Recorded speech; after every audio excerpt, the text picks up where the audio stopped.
Good evening, everyone. It's 5 o'clock. I'd like to call the November 21st meeting of the Planning Commission to order. I'd like to welcome you all here and wish you a happy Thanksgiving a couple of days early. I know that it's a great time of the year, and I'm looking forward to having lots of food on Thursday and enjoying time with family and friends, and hope you all get to do the same. My name's Les Tillery. I'm the chairman of the Planning Commission, and there may be some of you here tonight that have never been to a Planning Commission meeting, so I'd like to give you just a brief overview of how the Commission functions. Planning Commission consists of 12 regular members and 2 supernumerary members. Each member is a volunteer appointed by the mayor. The Planning Commission is made up of 2 subcommittees, the Zoning Committee and the Subdivision Committee. Each regular member of the commission is assigned to one of these 2 committees.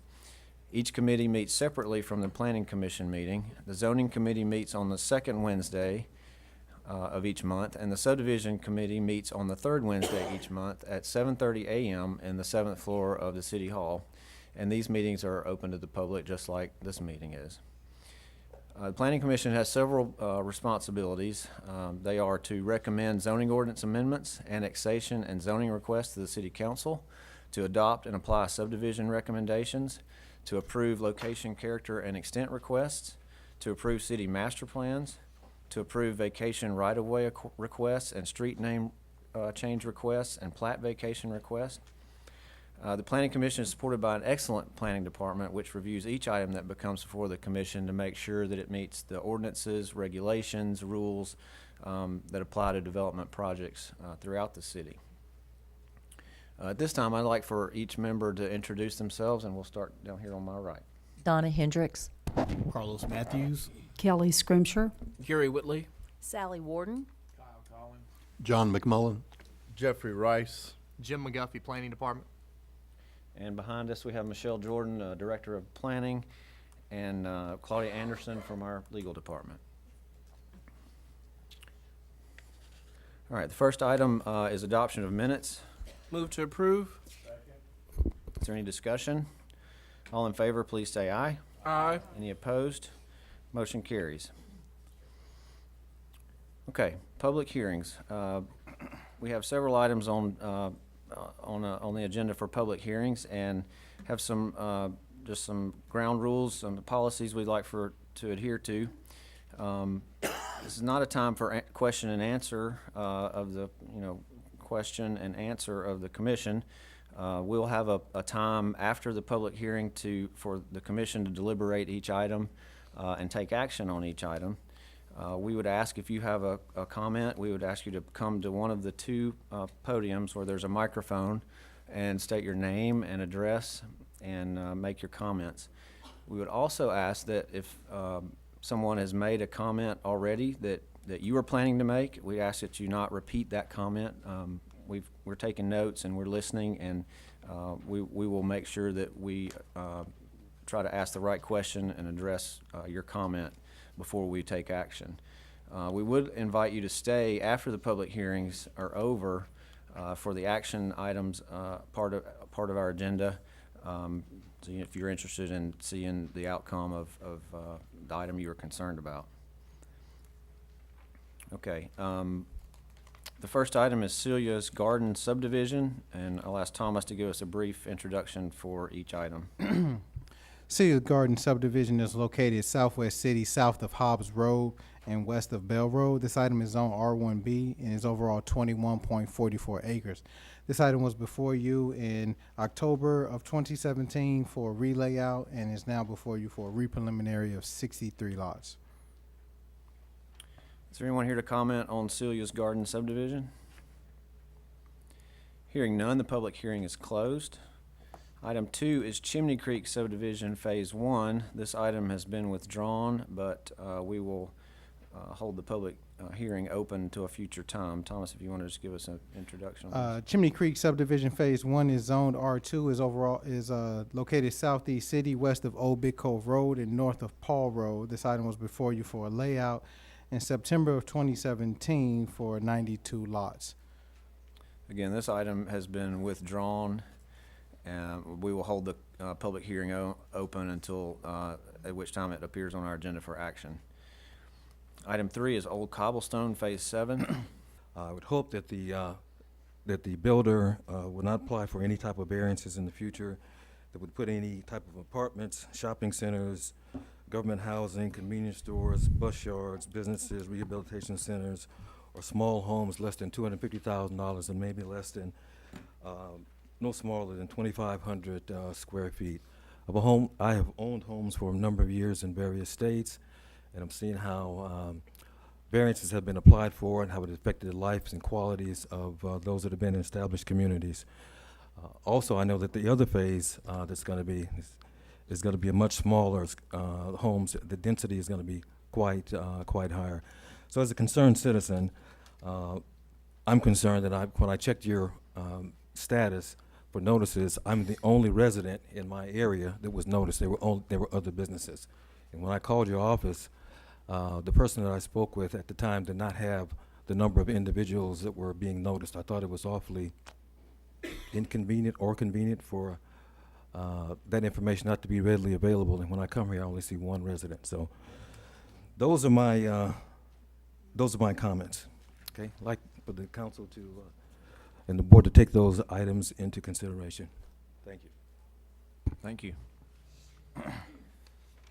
Anyone else to comment on Old Cobblestone Phase 7? Hearing none, the public, Pebble Creek. Pebble Creek Phase 4, River Landing. Hearing none, the public hearing is closed. Item 6, Preserve at Inspiration Phase 3. Preserve Inspiration Phase 3 is located southeast city, west of South Shaw D Road and south of Valley Green. This item is zone R1 and is overall 17.29 acres. This item was before you for layout in October of 2017 and is before you now for the preliminary of the first 14 lots of an overall 107 lots.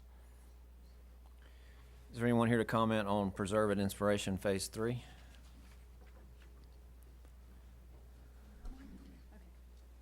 Yes, ma'am.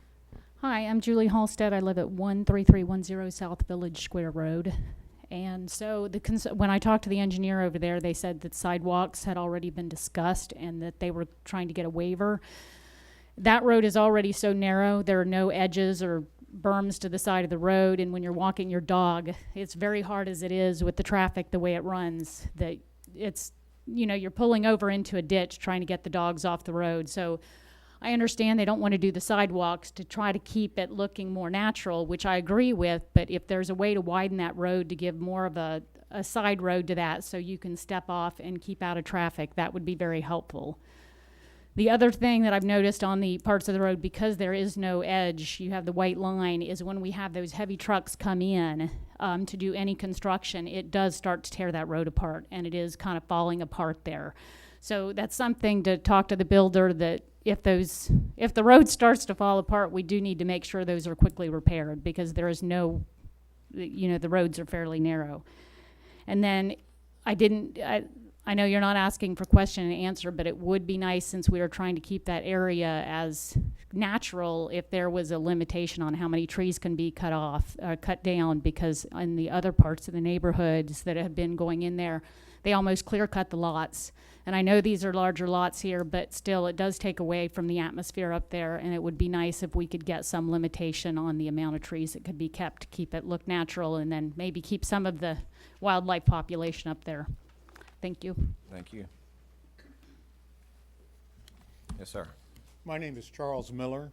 I live at 13001 Montevideo Road. I want to readdress some things that were addressed in October, and there seemed to be some confusion on the points.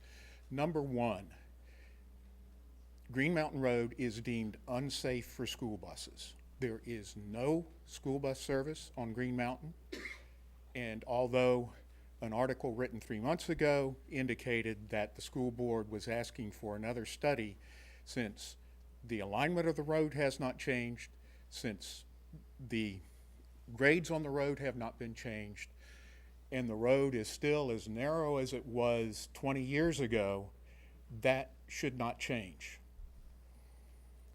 That road is deemed, and was called in that article, a dangerous road. And I can tell you, driving that road every day, it absolutely is. In fact, driving here tonight, going down that road, 2 construction trucks were straddling the center line as I was descending. This is a regular occurrence. The other issues with that road have to do with inclement weather. Anytime it gets below freezing, that road is closed. So it has absolutely no carrying capacity. And I want to address the hand waving about that being a Class 2 rural road that was brought up at the last meeting. That's a very broad category. That includes level 2-lane straight roads. Green Mountain Road has 14 curves in less than 1.5 miles. Some of those are blind curves now. It was stated that a Class 2 road has a carrying capacity of 14,000 cars a day. Well, now that's a 24-hour period.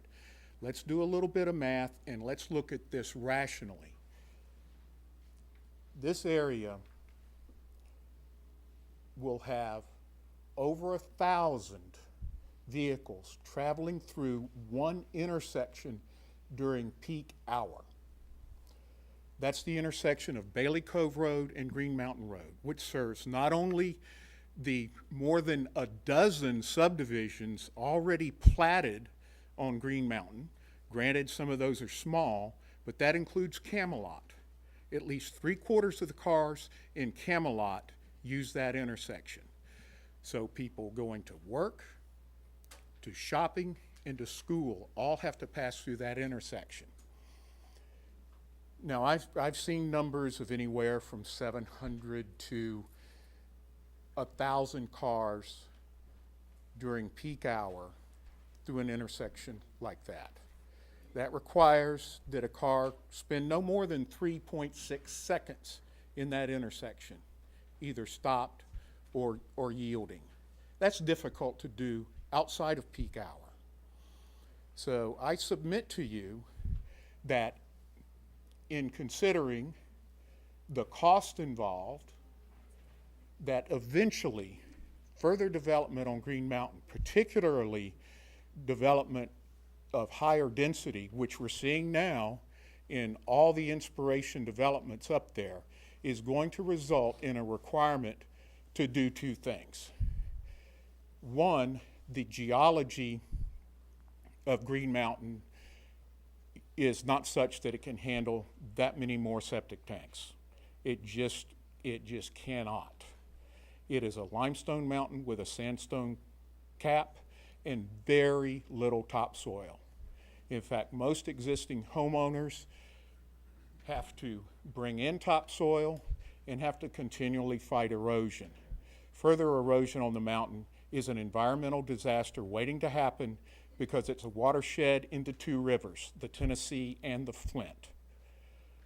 And addressing the traffic concerns, in order to make Green Mountain Road a safe road, where the most minor accident becomes a severe incident, and there are many examples where cars have simply run off the road and have overturned because there is no shoulder and there is ditching, or they've impacted guardrails, which a tremendous amount of money has been spent on repairing guardrails, and the road be wide enough that drivers feel secure enough that they don't have to straddle the center line, either ascending or descending that road.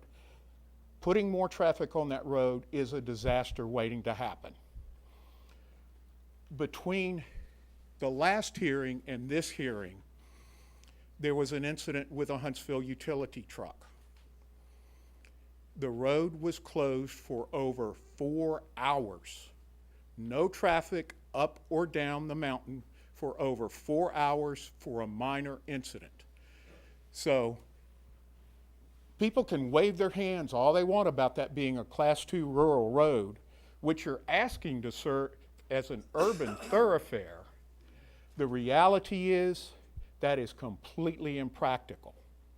completely impractical. It's irrational to approve more high-density development on Green Mountain. Thank you. Thank you. Is there anyone else here to comment? Yes, ma'am. Nita Reck. I live on Monte Vidra. Been on Green Mountain about 16, 17 years. I'm I sorry. know I can't ask you any I'm sorry. questions. Say your name one more time. Anita Reck, R-E-C-K. Okay. I know I'm not allowed to ask any questions, but I would like for you to consider, and I would like, just for my sake of knowledge, is this an unusual request, or is this a normal request from developers to ask this type of waiver in the city limits?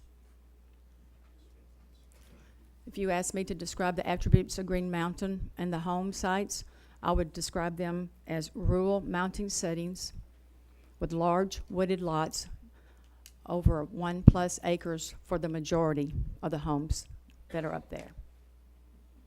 Low density. This waiver is to make it so that the developer does not have to adhere to the subdivision requirements of putting in the gutters, the curbs, and the sidewalks for the first 14 lots of Phase 3. Those lots face other developments. I would drive directly to those lots and see them each day. Per my conversation with Jim McGuffey this morning, I asked for the reason of the waiver. I will quote what he told me. This is for the elimination of curbs, gutters, and sidewalks so that it will match the existing streetscape. The developer will not be required to put those in. He wants to blend in, not call attention to the obvious differences within the neighboring lots. In other words, he wants the property to be similar to the adjacent and the surrounding properties. He wants to continue the characteristics that created the mountain's identity. He does not want to change the character or the rural feel of the community. If I'm incorrect in my assumptions, please correct me.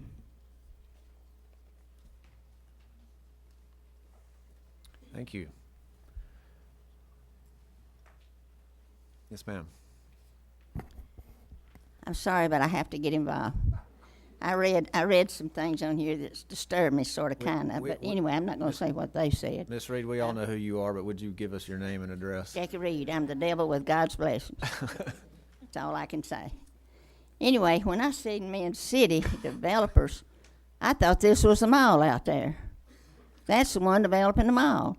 And the Groves is in business with them. According to some people's deeds I pulled from a tax assessor's office, I could tell you a whole lot about the deeds of the connection here. And when I seen this is up on Green Mountain, they moved them all up on Green Mountain. Miss Reed, Anyway, well, I'm going to get up there because I agree with everything this gentleman said about the schools and the roads and why in the world, if they pay taxes, don't this city look in fixing that up there for those kids to go to school before you keep allowing developers to go and do things before the city does their own work? Has our engineering department ever seen this before it came before the public? And I want to know who's helping the planning department plan this city. I think I've said enough, and I think I'd have a problem voting on this with them, whatever this gentleman said over here. If I lived up on Green Mountain, it would not be good. Thank you. anyone else to comment on Preserve and Inspiration Phase 3? Yes, sir. My name is Terry Long. My address is 414 McClung here in the city. I just want to bring it to the board's attention that for the October 24th meeting, I got a certified letter notifying me of the meeting. It was dated October 23rd, and I received it on October 25th, the day after the meeting. So I just think everyone ought to be aware of that.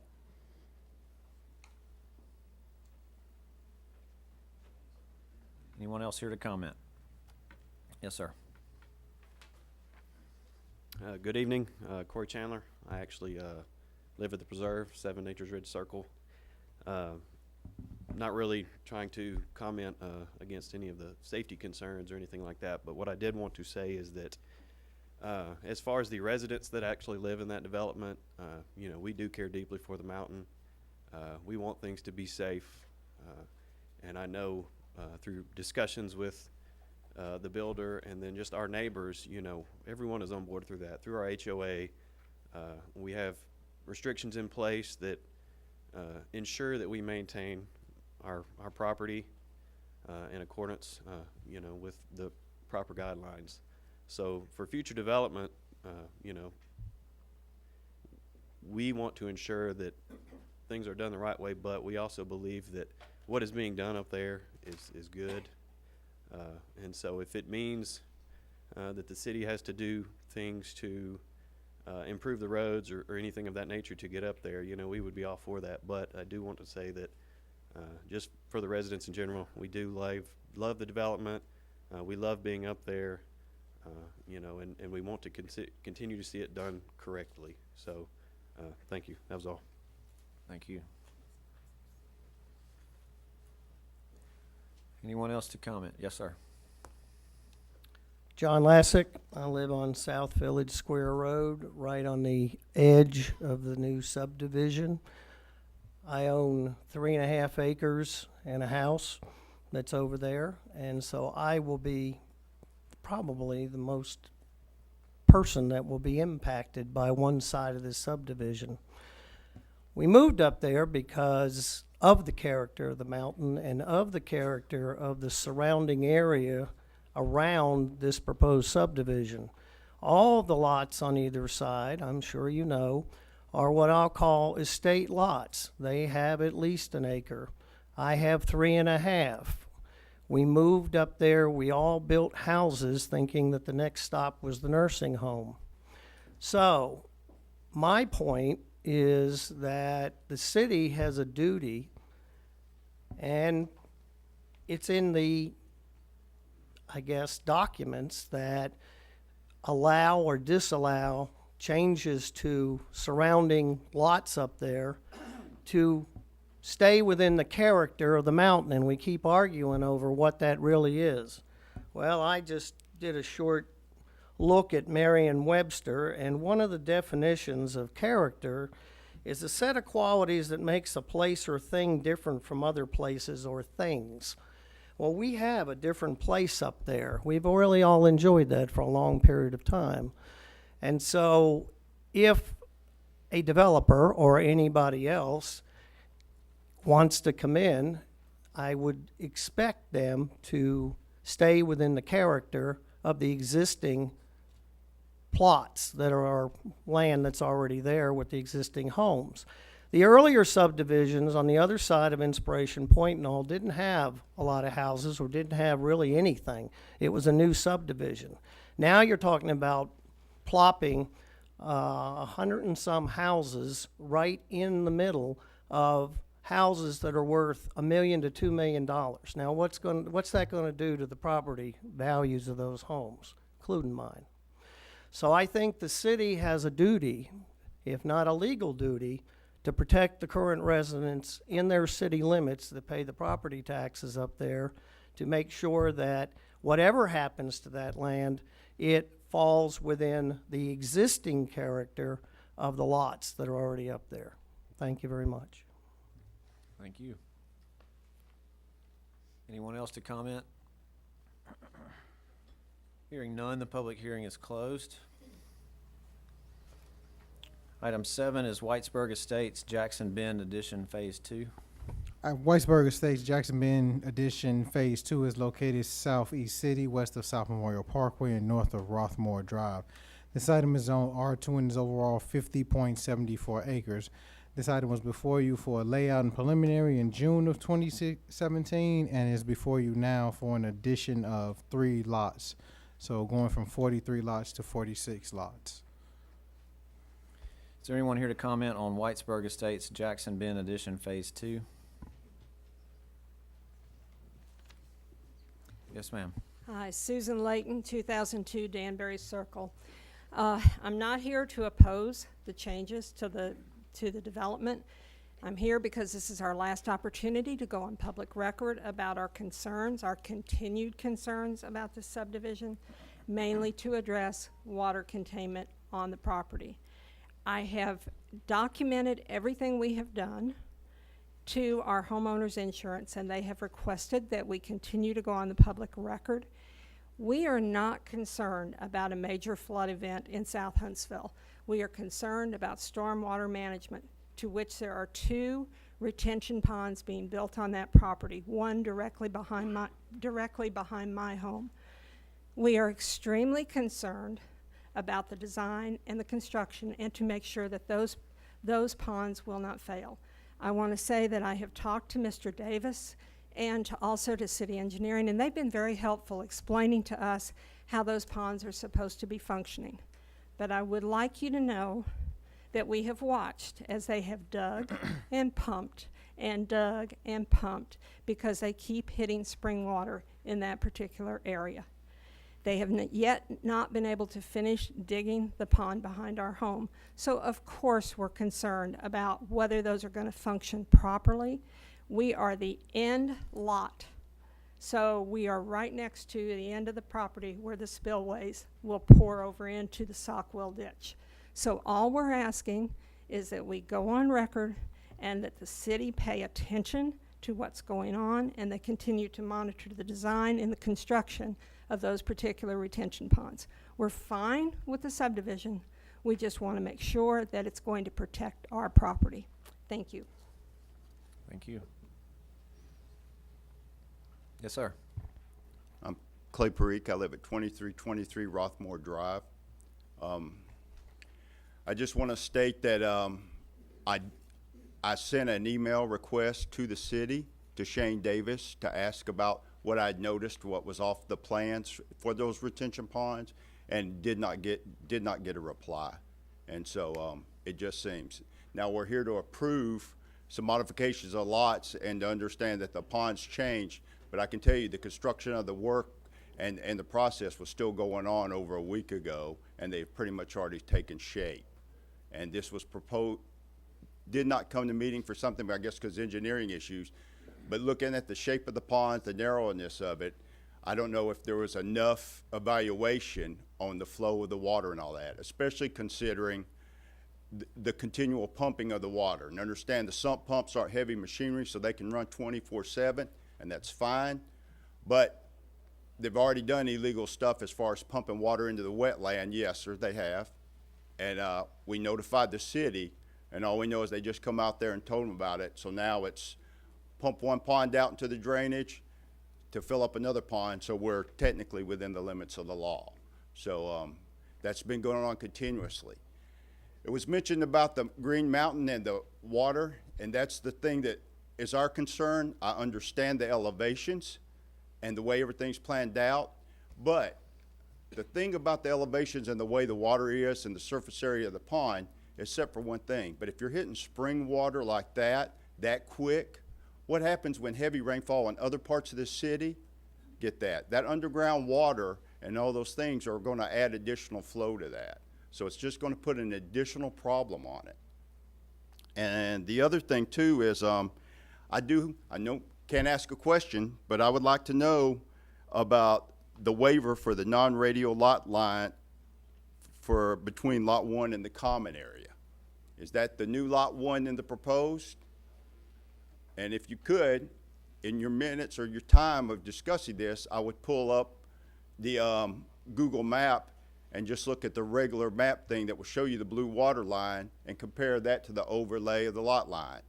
I showed that on a slide to the city council meeting, and it was very apparent why lot 1 is shaped the way it is. And again, for the record, we're just here to state our facts so it is on the record so we can hold the city accountable. Thank you. Yes, sir.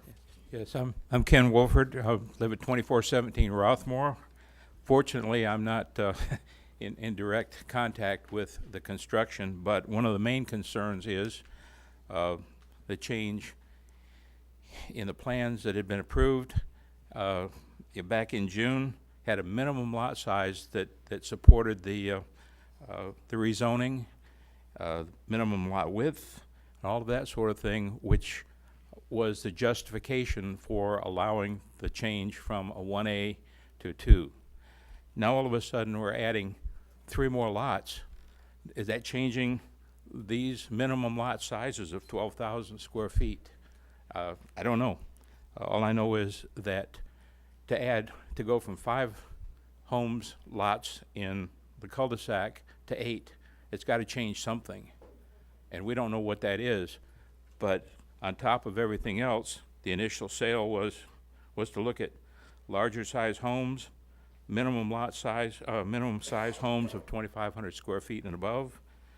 And now all of a sudden we're looking at 1,800 square feet requirements. Just not sure. The prices from $350,000 and up. Now all of a sudden we're getting signs that said 200,000. You know, something is changing, and we're not sure exactly what it is. But as a homeowner in the Jackson Bend subdivision, I'm concerned that it's impacting my property values. So I don't know when we're going to get the final truth. There's something that changes over time, which becomes the truth at that point in time. That's my basic question is, when will we know the final truth? And I put it as a question, but don't know. Thank you.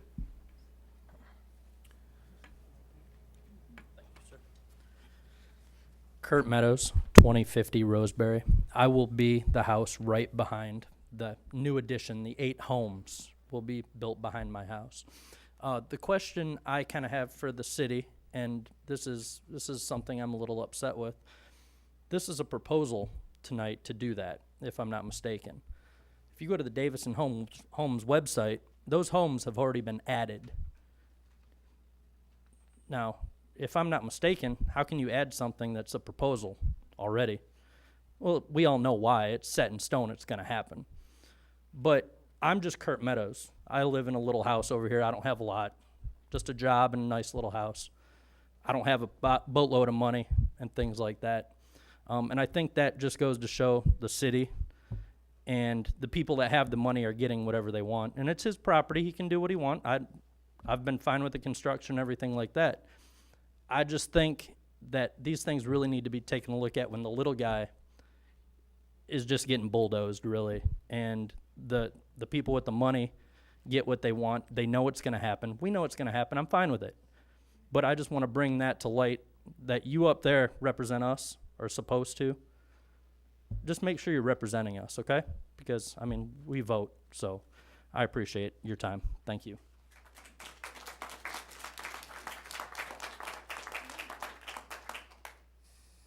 Yes, sir.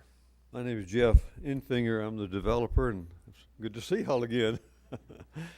A couple of quick things. One, this is 50 acres. It was 43 lots. We estimated the amount of dirt that we would have in order to fill in this particular area is flood fringe, and we're allowed to fill there.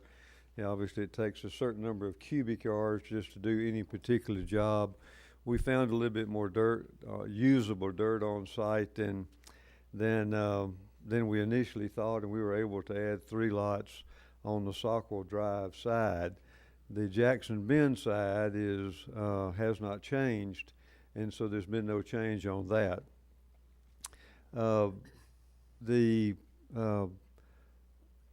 far as things evolving, this particular development has had a lot that went on with it. We've not tried, we don't think our story has changed throughout that, but I can understand why someone would think that things are changing. On the Sockwell side, the minimum square feet is 2,000 feet, and the lot sizes have not changed. We just found a little bit more dirt, and we're able to create 3 more lots. On the Jackson Bend side, the minimum is 2,500 square feet, and there'll be a different builder that'll be going into that particular area. In a general sense about the drainage, I can only tell you that I honestly believe that your fears are unfounded, and we've been saying that along. But what I'm gonna offer is when we finish here, apparently no one is really trying to contest the addition of the 3 lots. If y'all want to leave here and go back out and talk some more, we can talk specifically about the drainage. The last comment I'd like to address, if y'all will let me, and that's, we're hopeful that the Planning Commission supports our effort tonight. But the reason they're going to do it is not because of me. The reason they're going to do it is because we comply with the guidelines that are established by the commission and the engineering department. They are extensive. They would be feet high, and so we comply with those guidelines. And when we do comply with those guidelines, then in a general sense, we've met the regulations and the requirements. But it's our business. We've been doing it 30 years. We do know how to comply with the regulations, and we do that, and we do that with a lot of pride. I'll be outside if anyone wants to ask me any more specific questions. Thank you. Yes, ma'am. Yes, Kathy Parikh, 2323 Rothmore Drive. Things have changed. I understand he's adding the 3 lots, but at the city council meeting, we were told that the lots would all be 2,800 square feet minimum. Now, I guess the ones on Sockwell will be 2,000 square feet, and the other ones will be 2,500 square feet. The prices we were told were $325,000 to $500,000, even up to $550,000. Now I guess it's going to be from the 200s, 200,000s on Sockwell, and I guess we'll find out for the Rothmore part where that will be. Also, they have moved Lot 1, which we do appreciate that, so it didn't block our area for the original Jackson's Bend houses, but we're still waiting for a recorded deed. Mr. Infingers promised us that in the city council meeting, that we would have a recorded deed, so we would have access to our pond, so we can maintain our pond. Thank you. Again, I'm Clay Parikh, I'm sorry, 2323 sir. Rothmore. Let me interrupt you. We've gone on a long time on this item, and you have had a chance to speak already. I would like to ask if there's anyone else that would like to speak on this item. Okay. So I'm going to clarify what my wife said, because she said about the 2,500 square or 2,800 square foot, that's for the home size. The lot size, we were told, was a specific size, and the home size and with the restrictions and the plat restrictions for the homes. So I'm telling you, this is the first I'm hearing of it, saying that it's 2,000 square feet. And the supposed extra dirt that was found on site, I would just like to ask the City Planning Commission to ask the neighbors that have counted, and they've literally counted the dump trucks of dirt that have come into the site and dirt that's been hauled off, because as was stated at a previous meeting, the soil there had been farmed for too much and wouldn't compact and meet the regulations if it was packed it up to put homes on it. There was dirt hauled away and dirt hauled on site. So I just want to set the record straight for anything that's said that's other than that. And I'm more than willing to bring witnesses in to justify that. Thank you. I won't take but 10 seconds. The size of the lots are according to the initial zoning of 1A, and there's 12,000 square feet, and that hadn't changed. Yes, ma'am. Well, my questions are, before these things come into the planning department, does it just the developer, you can answer this later, the developers just meet with the planners in the planning department, and then they bring it to you all? And if they made any changes on it, why does the developers, when they lay out a plan, don't get an architect and lay every square feet out up there before it's brought to you as to what they're going to do and how the roads are going to be routed and how they're going to handle the traffic? We don't have enough people in the planning department helping the neighbors or the citizens. You go up there and, like this man said earlier, give these developers everything they want when they come in here. I'm sorry, I've been here to many, many millions, and I'm going to add that to what I said. He said it just right. But the developers need to take the time and their money and lay it up there on the board and explain it like they have to whenever come in downtown and do something. I think they need to do a little more work, spend a little more money before they take it to the people. Thank you. Okay, anyone else to comment? Hearing none, the public hearing is closed.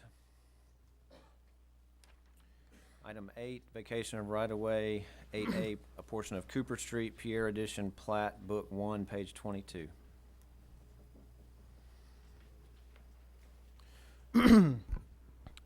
This item is located northeast city, north of Nolan Avenue and east of Cooper Street. This is a portion of vacate unbuilt right-of-way of Cooper Street. In typical right-of-way of a residential neighborhood, the right-of-way is 50 feet on a residential neighborhood. This plat was platted as a part of the Pierre Edition and was platted in April of 1892, and there was a 70-foot right-of-way. Essentially, there's a 25-foot from center, and in this case, about 27 feet is unbuilt. So we're seeking to vacate about 27 feet of the current 70-foot right-of-way, which is not necessary because it is a residential street. Is there anyone here to comment on the vacation of right-of-way on a portion of Cooper Street? Hearing none, the public hearing is closed. Okay, we'll move to zoning public hearings.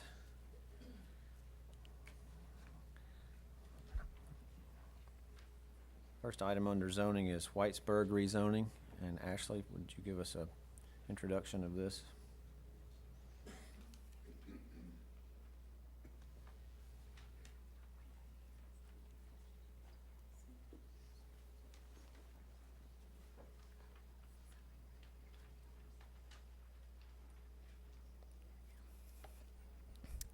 This rezoning request is approximately 12.93 acres. This property is currently zoned Residence 1A, which is the original zoning designation of this property. The proposed rezoning district, or excuse me, the proposed rezoning designation for this property is Residence 2B district. There's a proposed senior assisted living facility that would like to locate on this property, and the current zoning of Residence 1A cannot accommodate that use. This property is located on the east side of Whitesburg Drive and south of Piedmont Drive. Is there anyone here to comment on Whitesburg rezoning? Yes, ma'am. Good evening. My name is Catherine Wesselink. My residence is 605 Thornton Avenue. I represent my mother at the home of 4101 Piedmont Drive. And I'd like to ask those people that are here with me from the Upper Piedmont, Piedmont Drive, Devon Circle, Robin Lane, to raise your hands and show that you're in support of what I have to say this evening. Thank you. Only 43 residents were notified out of several hundred in this area. Upper Piedmont was only notified as of November the 6th, which we received the letter on November the 9th. Only 4 residences in that area were notified. And that was, as Ms. Nichols said, a courtesy because we're outside the 500-foot radius of legal notification.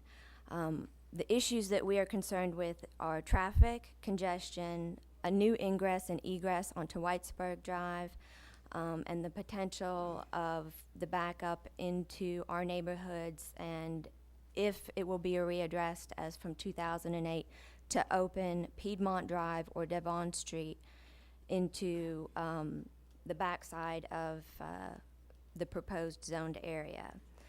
We're also concerned about draining and drainage and erosion. That property sits at the base of a higher elevation.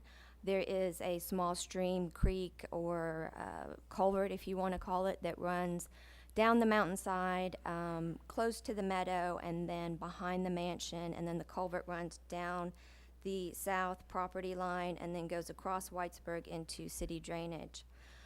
So we're concerned about how that will be addressed by the builder. We're concerned about the destruction of a historically significant home. To the South Huntsville Living.com has 2 articles on this property. We are concerned that the business entities that purchased this property at $10, which is considerably undervalued, at the value of $1,827,650, purchased for $10 in March of 2017. That one of these businesses is not licensed to do business in the state of Alabama. So I'd like to address the legality of that. We are concerned about disturbances to the bedrock because it is at the base of the elevations. I have photos here of $16,000 worth of damage done to a residence on Piedmont Drive. And this is prior construction, and I'm sure that probably you guys aren't really interested in it, but the home buyers had to pay for everything out of pocket. And that's just one home on Piedmont, let alone the 50 homes that are on Piedmont, Devon, and Devon Circle. I have 47 signatures from the residents stating that we are concerned citizens, that we were not notified. There was a lack of communication. There was a lack of invitation to any developmental meetings by the city council, and by the developer. We are concerned about the light and noise, the ambient light that will come off of this, the noise and the traffic.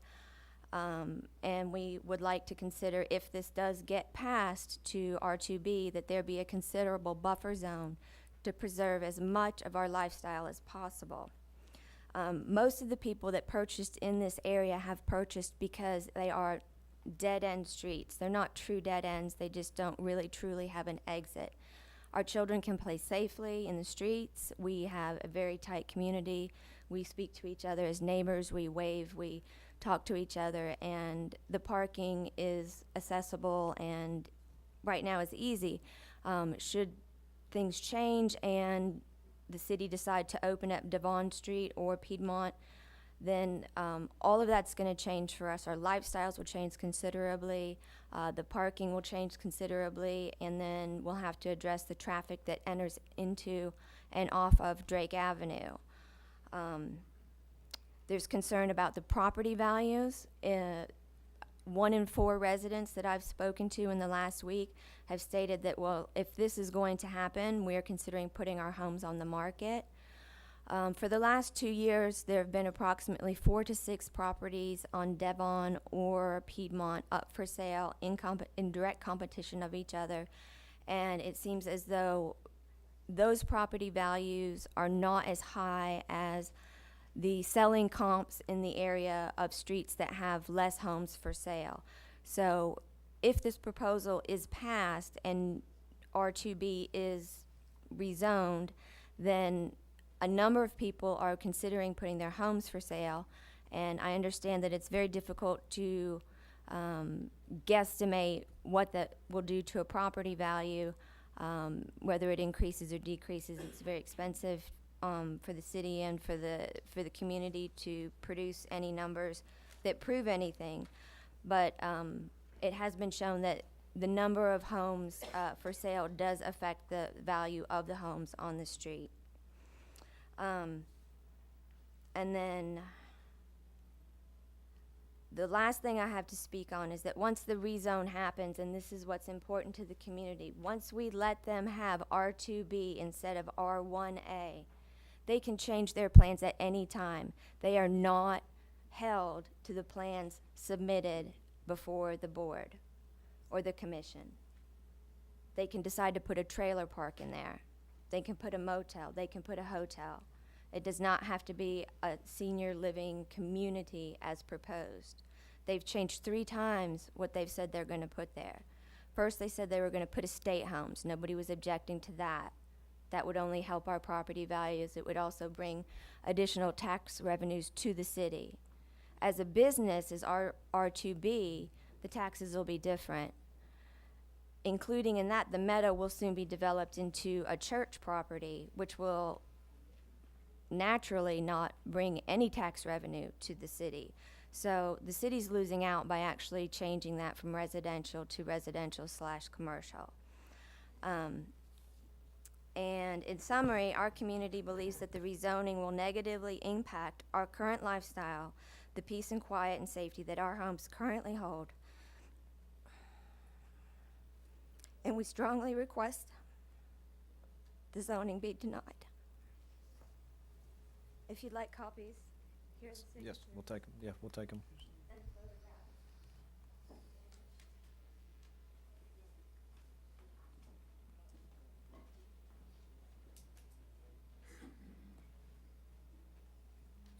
Yes, sir. Good evening. My name is Eric Milberger. I live at 4019 Devon Street.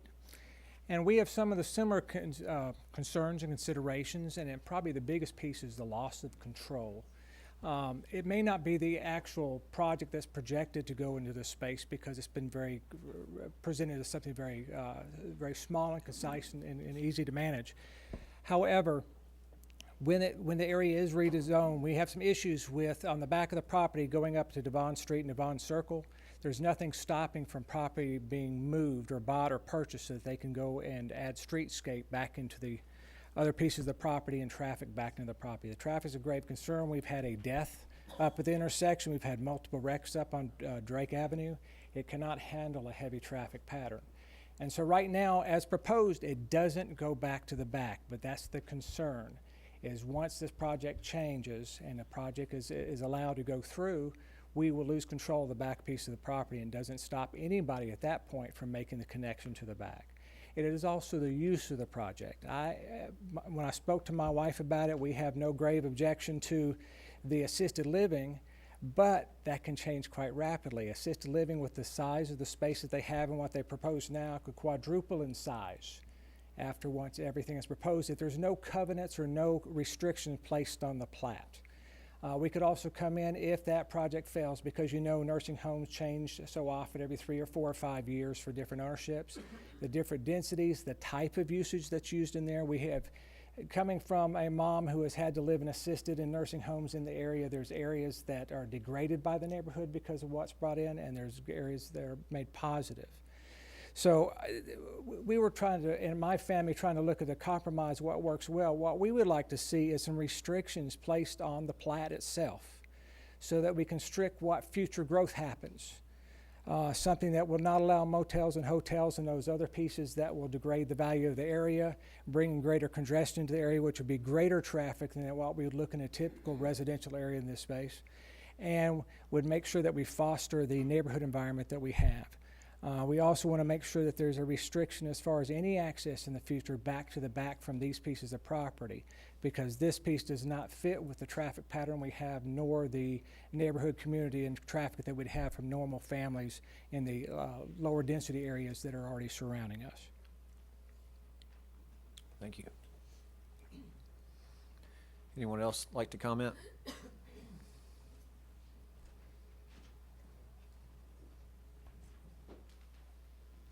Yes, ma'am.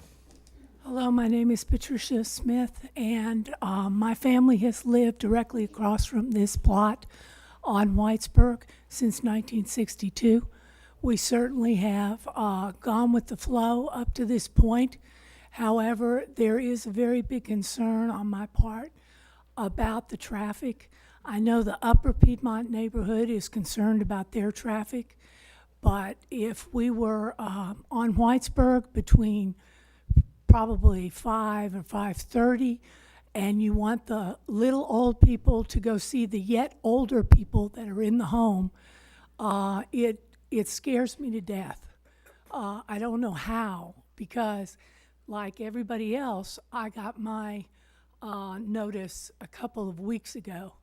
So I just say, certainly don't want to slow progress, but want it to be an intelligent, thoughtful plan, and not unlike the Upper Piedmont area, have some stipulations that it's just not a free-for-all on it. Thank you. Anyone else to comment? Please come to the microphone if you would. Yes, sir. My name's Tom Throkill, and I live at 119 Teakwood Drive. I just want to make a general statement. The piece of property we're talking about is generally referred to as the old Fleming home place. It's absolutely beautiful tract of land. But I just want to make the Planning Commission and certainly some of the neighbors here aware of the overall impact on our community surrounding this piece of property, and not just the impact of this one piece of property, but the adjacent piece of property that is approximately 20 acres. Am I too close to the microphone?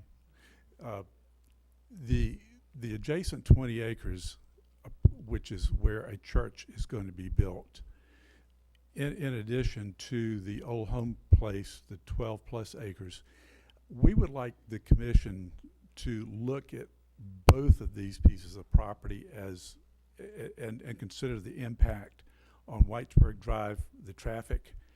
And for those that are not aware, in order to make both of these projects viable, Whitesburg is going to have to be widened by at least another lane to provide a safer turn lane in the middle of the highway and exit streets coming out of both the church property and the planned retirement community. So we're looking at a large row of mature trees that will have to be removed, and that's going to be one impact visually and aesthetically that's going to definitely impact our community.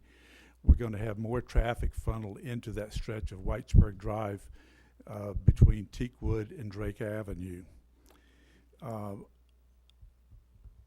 I viewed a plot of the church development next door, and there are 2 retention ponds that are slated to go in there, and so that gives an indication of the type of water runoff that is not occurring now but will occur when more asphalt and parking spaces are added to both pieces of property, whether it's the church property or the assisted living development. And the city has to take a close look at that impact on the community. We're altering a piece of property to an extent that we're having to put in retention ponds to take excess drainage off that is not happening now.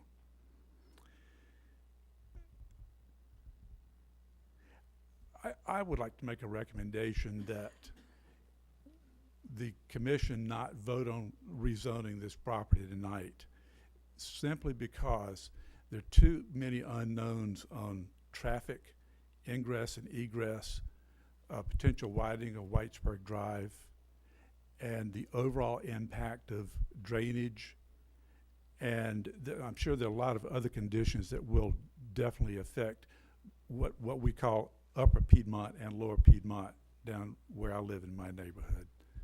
So that's what I would like to recommend, that we slow roll this project until we get sufficient answers to know how this development will impact both sides of Whitesburg Drive and the residential communities. Thank you. Thank you. Yes, sir.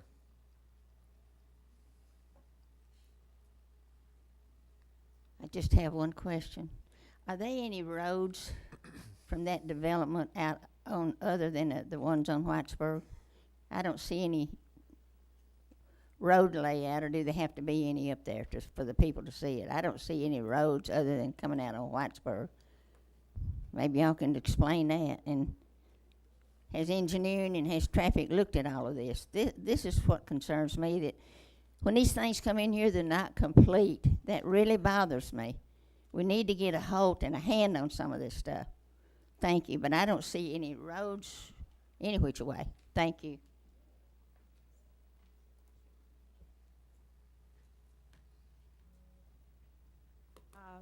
Yes, ma'am. My name is Mary Travis, and I'm the house that got the $16,000 bill to keep it from falling down the hill. But my only comment listening to that, I wonder if anybody is even aware that there is a house on Devon below me on the hillside that has a creek running through their living room.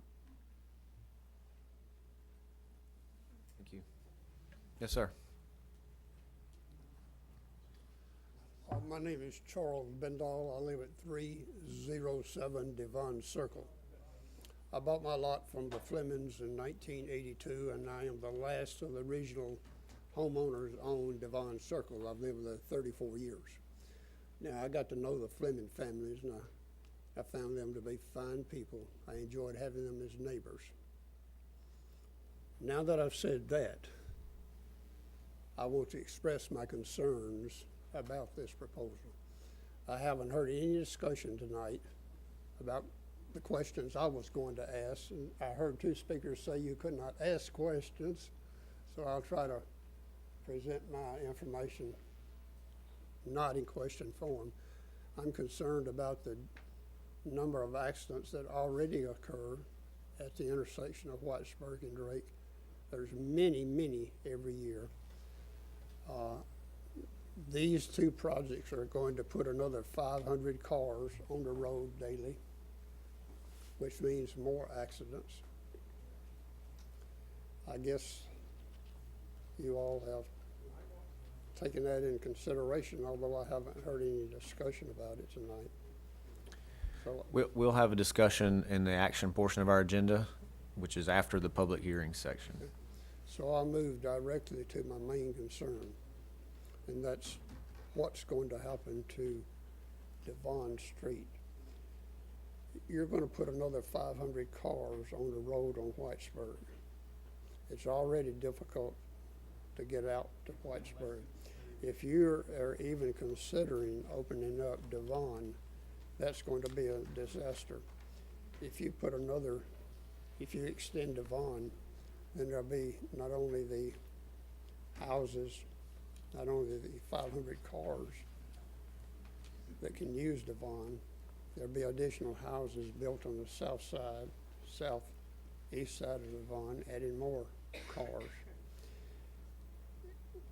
Not 500 more cars can't get out on Whitesburg. So they'll be using Devon Street. If you are proposing opening that up, and I haven't heard any discussion about that, if only half that number of cars use it, we won't be able to get out of our driveway. We have a difficult time, the people who live on Devon Circle and Devon Street, getting on to Drake in the morning. If you leave your house after 7:30, it's difficult to get out. Now, I leave early, so it's no problem for me, but not everybody leaves. You can look at me and tell I'm not going to work in a suit. I don't leave at 8. I leave early, so I get out. But if you add another 250 cars, say half of that 500, they're not going out on Whitesburg, they're going out on Devon. And it would be an absolute disaster. And now let me close by saying what I opened with. This is no reflection on the Fleming family. I understand that they want to get the maximum use out of their value. So it's hard to speak about this. I'm not condemning the Fleming family at all. They're fine people. But I am concerned about what's going to happen on Devon Street. If you're going to extend that, I will not be able to get out of my driveway even at 7:30 or 7 o'clock. Thank you. Thank you.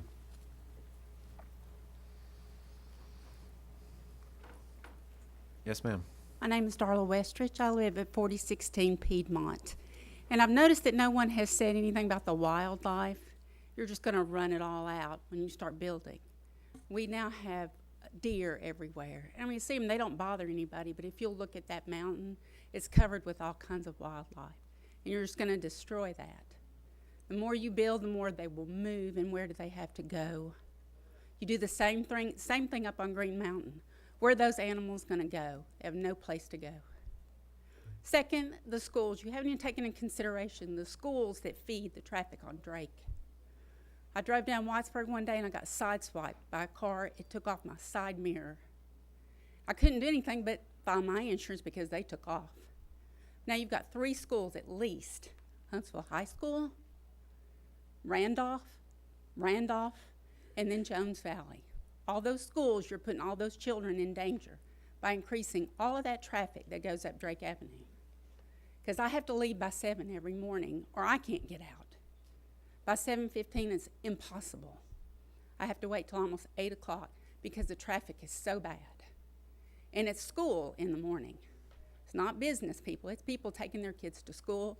It's kids driving to school. It's children leaving down there below over the hill from where I live down Jones Valley, up over that and going to Huntsville High School. And it just puts them more in danger.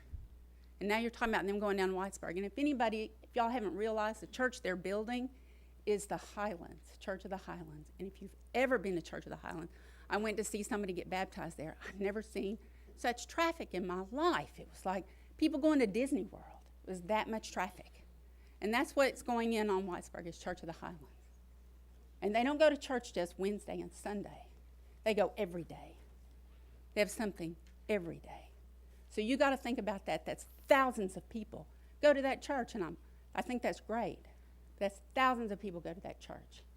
All I do is go down to Holy Spirit, and I have to fight the traffic on Sundays to go to Holy Spirit. So I often go on Saturday evening to keep from having to fight the traffic on Sunday, because there are a lot of churches in the area also.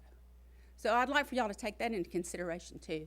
I agree with this gentleman down here. I think you need to take your time in doing this and don't just make a blank, okay, yes, this is great because it's the Flemings. Thank you. Thank you. Okay, I would ask that you're more than welcome to make a comment, but I would ask that if you've heard your concern already, if you would not say it again, and if you've got something new to say, we'd be glad to hear it. Yes, sir. Hi, good evening. My name is Andy Crosby. I live at 4016 Devon Street. I know that the traffic has been mentioned earlier, but I think that some of the numbers are a little bit off. The church that's going in there, it actually touts on its website that they have over 40,000 visitors across 8 campuses between Greater Birmingham and here. If this is one of those 8 campuses, on average, that would be 5,000 vehicles per church event if it were full attendance, which means that half of those cars you'd be getting 5,000 cars out of the west side of that property. And as the roads are already going, it looks like the other one is Devon Street. That means that that'd have to be another 2,500 cars. So again, that's just to further the point. I think that further consideration might be needed in order to approve this rezoning request. The other thing is, I know that some of the other people have mentioned before me the regards or the concerns about students that are going into both of Randolph's campuses, the Jones Valley campus, the Huntsville campus, but also to cyclists, is that parts of the roads that go up and down Garth and Devon are designated as cycling routes. And already, myself, I ride, and if I'm going to get in a ride, I can't remember the last time I've ridden my bike before sunrise, just because the amount of traffic and in some cases harassment that I have to face. So I think that if you add that many more vehicles into this area, it's only going to make that situation that much worse. The final point I'd like to make is that we dealt with this issue as a community back in 2008. I moved to Huntsville in June of 2008, and the way I met most of the people here that I wave to and hug and say hi to is because we had to come to a meeting together to dispute a development that was going to happen at the south end of Devon Street. And the concern was any changes in excavation that had to be done to the bedrock and the soil there. So I guess the point that I have to make is, if that point was enough to consider not developing it in 2008, why would that change this year, particularly with relationship to any of the vehicles construction-wise that would have to come down Devon Street and expand Devon Street down into the south end of the mountain? I'm sure that, if it took, geology can't change that much over the course of 8 to 9 years. Thank you. Thank you. Yes, ma'am. Good evening. I'm Sherry Burney. I live at 203 Teakwood Drive Southwest, and we live in Lower Piedmont. You've talked about Upper Piedmont and the impact. I don't know that you are aware that we have only 3 traffic lights in our entire area. My husband and I have lived there 48 years. There is a traffic light on Chateau right across from the Catholic Church. There's a traffic light on Teakwood, and there's the traffic light at Drake. That's it. And what's happening is now the traffic is cutting through behind Starbucks, through the businesses, to avoid the lights because you sit there for 3 or 4 cycles. I'm sorry, I know it's been spoken of, but you please go and look and see the 3 traffic lights in our area. Whitesburg has 3 churches on Airport Road 3. There are two churches at Drake. There's the Adventist Church and there's First Christian Church. First Christian Church property is right next to the proposed property for Highlands. So on Saturday's going to be fine. The evidence will be okay. But it's going to be a zoo on Sunday. So I just ask you to take not just the upper Piedmont, but the impact that it has on lower Piedmont. We had the flood from the buildings that came in about 4 or 5 years ago. Just please, before you make a decision, please take into consideration the impact on the entire area and the homes that are there. Thank you. Thank you. Yes, ma'am. Priscilla Adams Dumont, 2810 Barcody Road. I am north of Drake in the Briarwood, Greenwick community. I used to live on Chadwell in the Fleming Meadows community, and my aunt lives on Beverly Drive in the Piedmont community. The infrastructure cannot handle any more traffic. They are going 50, 60, 80 miles an hour down Drake, down Garth. They think it is the thoroughfare to avoid the Parkway and Airport Road. No more traffic. I can't get out. I leave at 8:05 because I can't get out in the morning. I go in at 8:30 and work till 5, 6 o'clock at night. And I want to reiterate and concur what everybody has already told you. Thank you, ma'am. Okay, anyone else to comment? Hearing none, the public hearing is closed.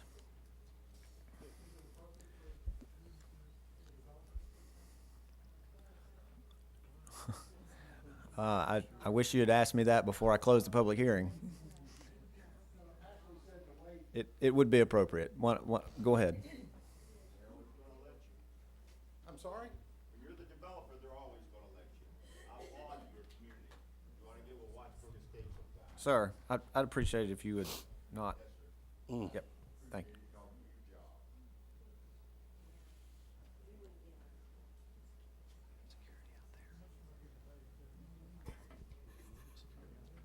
Well, shall I continue? Yes, please. I hate to be the speaker at the point of contention, but at least my story might clear up some things. My name is John Benner. I'm actually born in Huntsville, but live in Birmingham now. I work with Dominion Partners, Summerby Senior Living, and our office is at 1200 Corporate Drive, 225 in Birmingham at 35242. I want to make sure, and at least initially, that it's clear that the property that we are under contract to purchase from the Flemings is the white parcel. It is not the field. I have nothing to do with the church. We are actually not merchant developers. We are owner and operator of our senior living facilities. We don't execute a third-party management contract for anybody to run our facilities. We actually own 8 properties, have close to 1,000 employees. What we do here matters to us because we live with it. Our success depends on being welcomed in the community and serving the community. I'm a little unarmed to deal with some of the comments that I heard just now. We are restricted, as I understand it, and I think Ben is here to help me if I miss, and I've got Brian Harris here, who's an engineer who can help us.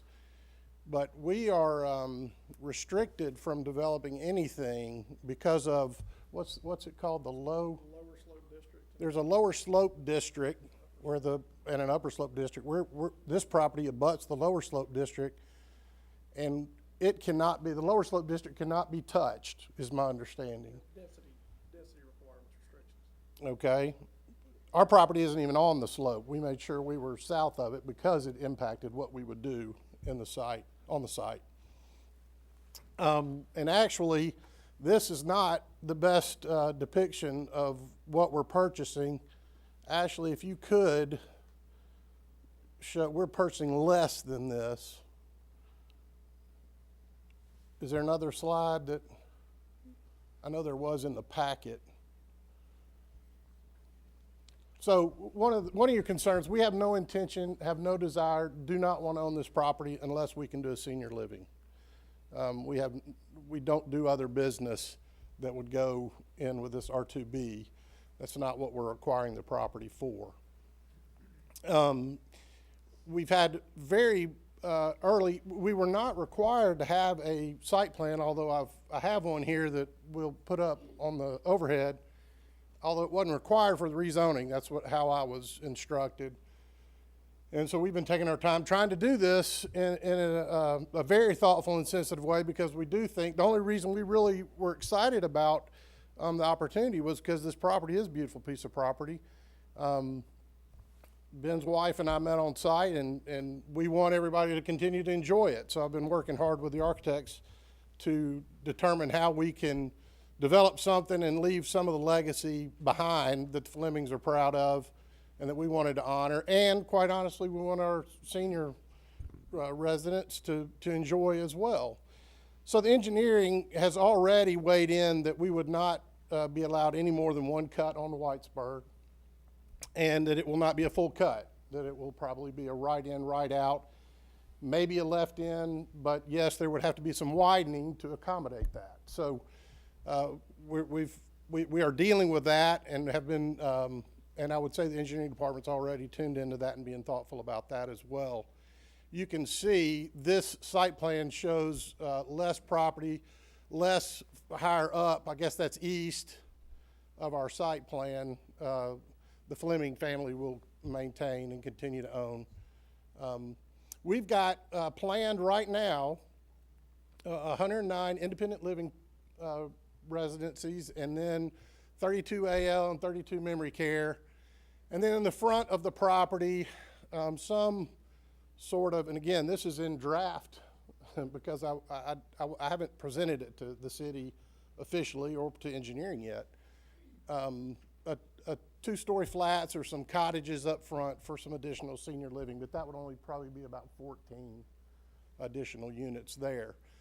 We are trying desperately to save the canopy up as much as we can on Whitesburg, because quite honestly, we think it'll serve our community better. We want the privacy, and we love the canopy of the trees and the shade that it provides.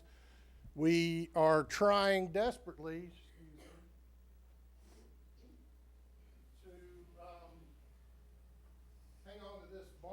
built in the 1800s, late 1800s, and a corn crib, and this is a big oak out in front of this.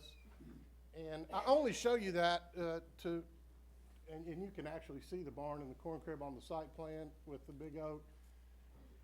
That we have, our interests are aligned in that regards. The more beautiful the property is, the more people are going to want to live here. So we're trying very hard to develop this in a very thoughtful way. I've been encouraged all along the way. I have met with planning. I met with Councilman Kling and Russell. I've met with some neighborhood representatives. I was not expecting this evening. I want to be incredibly respectful to the neighbors because we need to get along. I would look to the Planning Commission. It does cause some problems to delay, quite frankly, because we have licensing issues that we have to go before the state with to be able to provide the type of care that we do. You know, to reiterate John's point concerning Devon, I'm not sure where the information came from that Devon was being extended as a part of this project. It is definitely not. Devon is, you know, far northeast of this project. No interest as a part of this development of connecting to Devon. This project will have one access point, or is planned to have one access point on Whitesburg. Limited access is potential, and a full access point is actually the extension of Bellwood Drive, which is a signalized intersection on Whitesburg. To discuss further the traffic, these facilities just don't generate a lot of traffic. The current use, or the current zoning right now with the R1A, allows a pretty solid density of single-family houses, which can generate a lot of traffic. 20 vehicles in the AM peak hour, that includes people coming in and going out. So our traffic consultant estimates that to be about 7 cars going into the development, I-13 coming out in the AM peak hour. It's just not a large traffic generator for the area. So I think that covers all the questions or comments that were made. Okay, thank you. If the floor is still open, I'd like to make one more comment. Okay. If the property has not been sold to Dominion Partners, it is still owned by Fleming Properties, or, I'm sorry, the 13 corporations and individuals that purchased it in March. If we allow the rezoning, if you guys approve the rezoning of this, those people, those corporations can do whatever they want with it. They do not have to sell to them. And that's what we're talking about, rezoning it before. They're not proposing that this has already been sold. He just said twice, it has not been sold to them, and they are owner-operators. Thank you, ma'am. We understand that. Okay, I'd like to move on now. We'll move to item 9A, Paul Drive zoning.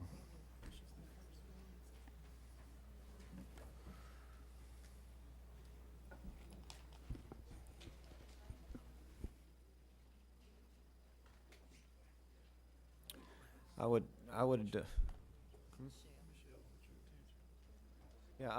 like to let everyone know that we will be taking action and deliberating and voting on all of the items that we've heard public hearings on. So if you'd like to stay and see how that turns out, you're welcome to.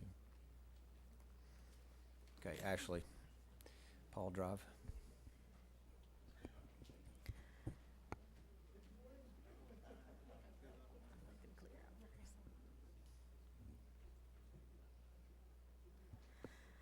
This zoning item is newly annexed property. This property is approximately 2 acres. It's located on the west side of Paul Drive and west of Old Big Cove Road. This property has a proposed zoning designation of Residence 1 District, which will be consistent with a zoning designation to the west and also south of this particular property. This property is currently a single-family detached home, and the property owner annexed for city services as well as city schools. Is there anyone here to comment on Paul Drive zoning? Hearing none, the public hearing is closed. Item 9C, Doug Hill zoning. This zoning item is also newly annexed property. This property is located on the north side of Doug Hill Road and north of King Drake Road. This property is approximately 25.35 acres. This property has a proposed zoning designation of Residence 1A District. There's a proposed single-family detached subdivision that is slated for this property, and that site plan should come to the Planning Commission level in sometime early 2018. Is there anyone here to comment on Doug Hill zoning? Hearing none, the public hearing is closed. Item 9D, Winchester rezoning. This rezoning request is on the south side of Winchester Road and east of Meridian Street. This property is currently zoned Residence 1A, which is the original zoning designation of this property. The planning, the property owner has submitted this request to planning staff for a number of reasons. The property is currently no longer in use in the Residence 1A state. Also, there is an adjacent piece of neighborhood business C1 district located west of this property. This portion of C1 was rezoned back in 2010 by Ordinance 2010-9. And the property owner would like to seek the same rezoning. As you all remember from earlier this year with several of our C1 zoning designations, there is a depth clause that was applied to neighborhood business C1 back in 2002, restricting the depth of any newly created C1 district or the expansion of an existing C1 district. Winchester Road is considered a collector, which would cap the depth at 400 feet. Planning staff would like to bring this item forth to Planning Commission for your recommendation based on several issues. There is a abandoned railway to the rear of this property. Also, you have an adjacent property with a C1 zoning designation that also exceeds that current depth of 400 feet. Both are approximately 660 feet to 680 feet in depth from Winchester Road. Is there anyone here to comment on Winchester rezoning?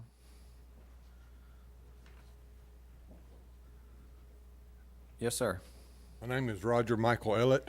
I live at the property adjoining the property that you're trying to rezone. You know, you're going to rezone that. Why don't you rezone the 10 acres adjoining to it? You know, what was built on the land before was low-income housing, and that's probably what you got planned for this property. Thank you. Thank you. Is there anyone else to comment on Winchester rezoning? Hearing none, the public hearing is closed. Item 9E is Clark 2 zoning.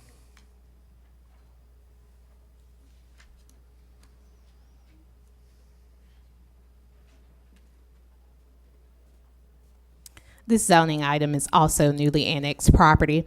If you recall, back in early to mid 2017, planning staff zoned the property immediately east of this area, the Morningside Estate subdivision, to Residence 2.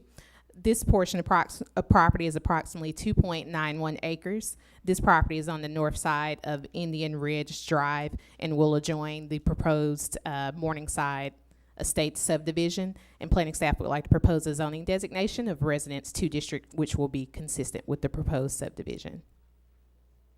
Is there anyone here to comment on Clark 2 zoning? Hearing none, the public hearing is closed. Item 9F, zoning ordinance amendment, office parking requirements, amend zoning ordinance Article 70, off-street parking and loading requirements, Section 70.1.3. This proposed zoning ordinance amendment is to amend the existing off-street parking for offices and office buildings within the city of Huntsville limits. Currently, those regulations are one space for each 400 square feet. Planning staff would like to propose that we increase that number to 500 feet to help eliminate an abundance of parking that we are currently experiencing within many of our office parks and existing office facilities. Is there anyone here to comment on the zoning ordinance amendment relating to office parking requirements? Hearing none, the public hearing is closed. Okay, that completes our public hearings.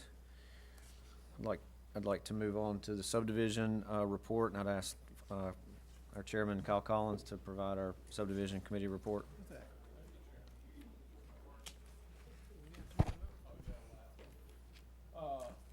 On November the 15th.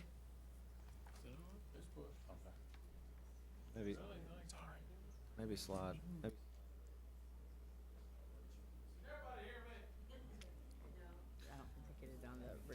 Oh, that's right. I gotta be on recording. On November 15th, subdivision committee met, and these are our recommendations. Item number 1, Balch Senior Cottages. The committee recommends layout approval on 150 units. Move to approve. Second. Is there any discussion? Any discussion? All in favor, please say aye. Aye. Any opposed? Motion carries. Item number 2, Celia's Garden subdivision. The committee recommends re-preliminary approval on 63 lots. Second. Is there any discussion? All in favor, please say aye. Aye. Any opposed? Motion carries. Item number 3, Cobb's Cove, presented for final approval on 70 lots. Move to approve. Second. Jim, is it in order for a final? Yes, sir. It's in order with improvements and sidewalks to be installed by November 16th, 2018, with landscaping to be installed November 21st, 2018. Is there any discussion?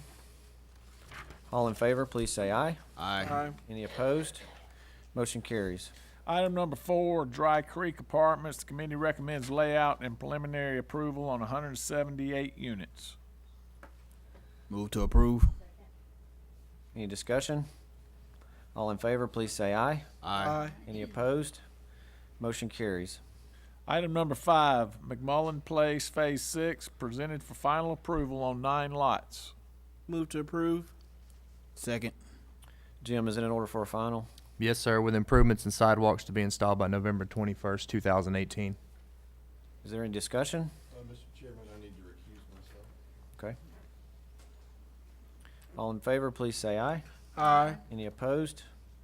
Motion carries. Item number 6, Mid-City Subdivision Phase 2, re-subdivision of Track 1 and Lot 2 of Mid-City Subdivision Phase 1, presented for final approval on 8 lots. Move to approve. Jim, is it in order for a final? Yes, sir, it's in order. Is there any discussion? All in favor, please say aye. Aye. Any opposed? Motion carries. Item number 7, Old Cobblestone Phase 7. The committee recommends relayout and preliminary approval on 14 lots. Second. Any discussion? All in favor, please say aye. Aye. Any opposed? Motion carries.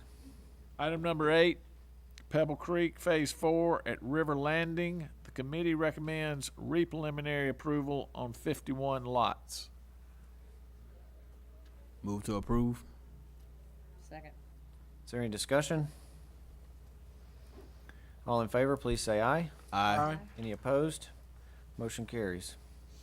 Item number 9, Preserve at Inspiration Phase 3. The committee recommends preliminary approval on 14 lots with a waiver on sidewalks, curb, and gutter along South Village Square Road.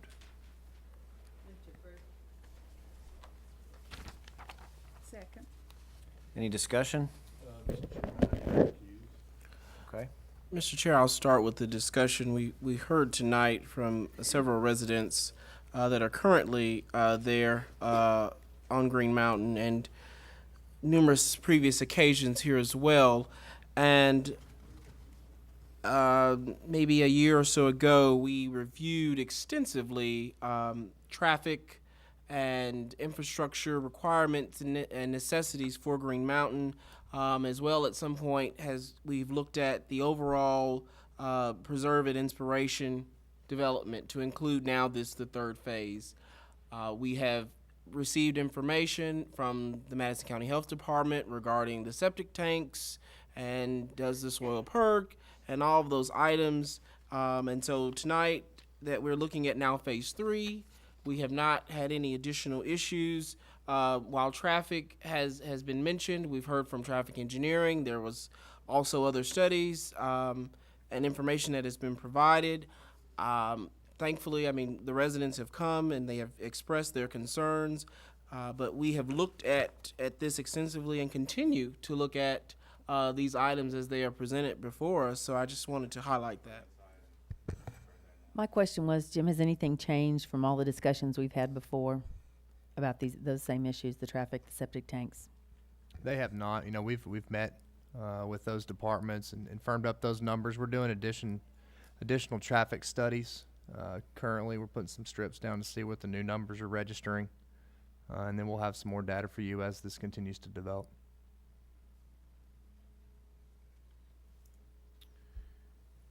I think one thing to mention is we had some questions concerning curb and gutter and sidewalk. As you can see, that's being asked to remove. The lots that are fronting this road are very large lots, anywhere from 1 to 2 acres, which is substantially larger than what's required. These lots are matching the existing lots that are in this area on Montevideo, which do not have curb and gutter. So we felt it was necessary or would seem appropriate to match those lots. And that's why we decided to go with a waiver of those. It's not very common to ask for the waiver, but it's not very common to see lots 2 acres in size. So that's where we find this very specific to this development, this phase of this development. And Jim, just to clarify for me, the adjoining lots across the street don't have sidewalk, curb, and gutter? No, sir. Okay. Quick question though, Jim, are we waiving sidewalks in other areas on the mountain? The internal development of this subdivision will have sidewalks and curb and gutter entirely, just as the rest of his have. But this particular phase of this subdivision is different. It's bigger lots. So just on that one section. Just fronts on this street, yes, ma'am. Thank you. Because Kelly, if the waiver was not, then you would have a sidewalk that on either end would not go anywhere else. It would just be a strip. That's correct. Yeah, that doesn't look good. Okay, any further discussion? All in favor, please say aye. Aye. Any opposed? Motion carries. Item number 10 is River Park Phase 3, a re-subdivision of Tract B of River Park Phase 1. Part 2, a re-subdivision of Tracts B and C, River Park Phase 1. It's presented for final approval on 68 lots. Move to approve. Jim, is it in order for a final? Yes, sir. It's an order with improvements, sidewalks, and landscaping to be installed November 21st, 2018. Any discussion? All in favor, please say aye. Aye. Any opposed? Motion carries. Item number 11, Riverside at Butler Basin subdivision, presented for final approval on 59 lots. Is there a motion? Move to approve. Second. All right, Jim, is this in order for a final? Yes, sir. It's an order with improvements and sidewalks to be installed November 15th, 2018. Any discussion? All in favor, please say aye. Aye. Any opposed? Motion carries. Item number 12, Whitesburg Estates, Jackson Bend Addition Phase 2. The committee recommends re-layout and re-preliminary approval on 46 lots with a waiver on the non-radial lot line between Lot 1 and the common area. Move to approve. Second. Any discussion? Okay. All right. Mr. Chair, I'd like to go over this Whitesburg Estates. We looked at this in great detail previously, and we've heard again tonight from the residents their concerns. I heard from someone noted that Lot 1 has been adjusted to accommodate for the need there to maintain the other portion of the property. Not sure if that deed has been exchanged. However, we see here the corrections and the addition of the 3 lots, which this space, obviously would accommodate. My question is, I want to make sure that the way we're laying this out, that it's clearly understood, how this phase adds to the previous phase. There were no additional lot units put on to what is Jackson's Bend in this section. What is also directly adjacent to what is Jackson Bend's Phase 1. There were no additional units placed here. The additional units were placed on the Sockwell Drive extension. The cul-de-sac was extended approximately 100 to 200 feet based off what Mr. Enfinger established, that there were additional soil to be found, and he can compact to create and compact for the road and for the lots. In addition, these lots still maintain the plat restrictions that were established. There were plat restrictions established by this board that said that these have to meet R1A zoning, which is 12,000 square feet and 75 feet of frontage. Those items have been maintained and continue. Thomas, so just to concisely say, adding these 3 lots doesn't change anything from previously what we discussed. No, it doesn't change anything. Extension of a road. And the addition of these 3 lots, has the drainage issues been impacted by these 3 lots? Based on stormwater management reports reviewed by city engineering, then the city engineer has signed off on those. So with his review, then these items cannot move forward without those being met. Okay. Mr. Chairman, just to clarify one question I think we heard earlier, every city department involved in the development business reviews plans in city engineering, city traffic engineering, Huntsville utilities, city planning, legal department, and other departments review these plans way before they get here. So this didn't happen in a week or 2. This happened over many iterations. These aren't the first drawings we've seen. We've looked at these, made comments, And they've had to get to this point to satisfy the rules, and the rules are being satisfied or they wouldn't be before this committee. Okay, thank you. Any further discussion? All in favor, please say aye. Aye. Any opposed? Motion carries. All right, part 3 of our agenda is vacation of right-of-way. Vacate unbuilt portion of Cooper Street, Pierre Addition, adjacent to 3711 and 3713 Cooper Street, lots 14 and 16, Plat Book 1, page 22. Move to approve. Second. Any discussion? All in favor, please say aye. Aye. Any opposed? Motion carries. All right, part 4 of our agenda is zoning, and I would ask our zoning committee chair, Sally Warden, to provide our zoning committee report. Item number 1 is the Whitesburg rezoning, and the public hearing was held this evening. Move to approve. Second. Any discussion? I have a question. Let's just say I appreciate the developer showing the drawings. I think that probably helps the neighbors a little to understand, you know, what they're looking at putting in there. But will this come back before us again when he, you know, when the actual drawings are presented, the finals? Is that going to come back here? Or if something were to happen in his deal, you know, maybe this didn't go through and now we've got it zoned and somebody else is going to come in and try to do something, and I think that may be a fear that they have. Will that be addressed at that time if something else comes in, if it's zoned for that area? No. Okay. Jim, the first part of her question is will this come back before us for the layout of the actual development? The site plan review does not come before this committee. It's just internal to the city departments. You know, I think there's a lot of discussion tonight about the church to the north. That is zoned properly and can be built as used. That has no correlation to this. That land can be developed as a church tomorrow, and as long as it meets the rules, they're good to go. Again, this development does not tie to Devon. That's misinformation. I'm not sure where that came from. It's not even anywhere near there. It will access off of Bellwood and Whitesburg. Zoning it to R2B does give it a few options in terms of use. So right there where it would come out on Whitesburg, not at the light, that would be directly in front of a person's home, correct? That's located right there on Whitesburg? We haven't got into the full civil review yet in terms of locations of precise street access, structure locations, landscape lighting, all of that hasn't got that far. This is just the focus on the use of the land itself. Can you confirm, I do appreciate the developers coming tonight, these typical developments do not have a high volume of traffic, is that correct? This is the least impactful traffic user we can find. Single family detached homes on this property, which would not require rezoning, would increase at least 3 times the amount of traffic that this user would produce. And I heard so much concern from the residents, though, about the location of the church, is there any conversation, can you tell us, Jim, about the church tying into Devon or Piedmont? No, a lot of discussion about the church tonight is news to, I think, a lot of people at the city. I'm not sure where all that's being generated from. They certainly have not submitted any plans to the city.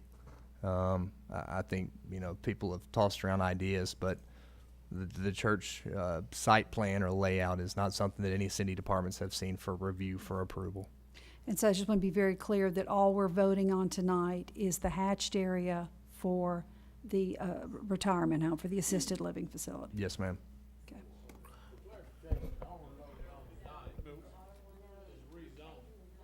Correct. Just the Correct. zoning. Just the zoning. Just the zoning, right.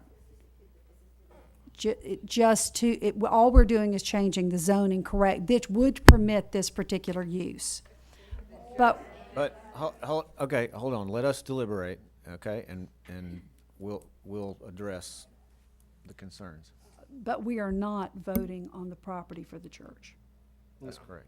But the church is legally allowed to move there. and built Yes, today.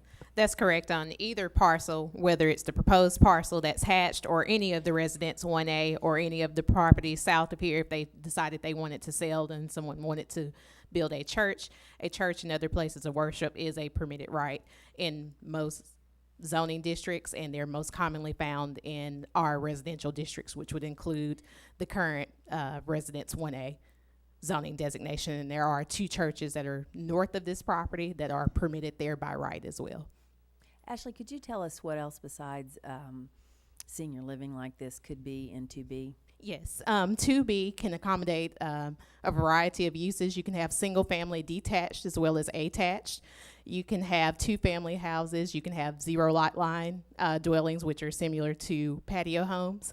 You can also have hotels and motels. You can also have assisted living, as well as you can have office buildings. The Bellwood area south of here is currently zoned residence 2B, and any of those uses could locate within this area, which is appropriately zoned for those particular uses. Is there anyone here from traffic? Yes, sir. Engineering. Yes, we have Nicholas Nene, and he can answer any traffic concerns you may have. Nicholas, so Devon Street and Piedmont are both stub roads. However, based on this map I'm looking at right now, it tells me that the slope development here is obviously unique. I don't know how long those two have been stub roads. However, what is the probability or feasibility rather that you could continue either of those streets based on the slope development restraints? Considering, if there were no, if cost was not a factor, would it be feasible to extend either of those streets? From the development that's coming in, I don't see any reason why they'd want to tie in. It would be just an extra cost on their part for little volume that would be going to their property. The type of property there will be pretty much senior living, and they have all the access off Whitesburg. Thank you. Is there anyone here from the Fleming family or representatives of the Fleming family? Look, can I follow before we Go do ahead. that? Can Go I ahead. follow up with Nicholas a Nick, question? Nick, come back.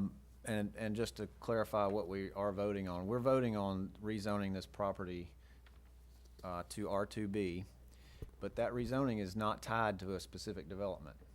Correct. So a lot of these concerns about connection to Devon, increased traffic, if this development did not go through and there was another type of development that got put there that had an increased number of vehicles and increased traffic, for example, single family detached or single family attached could have an increase of traffic. Is it possible that those 2 streets could be connected to this property? If additional property was purchased, given the slope development, is it possible that could happen?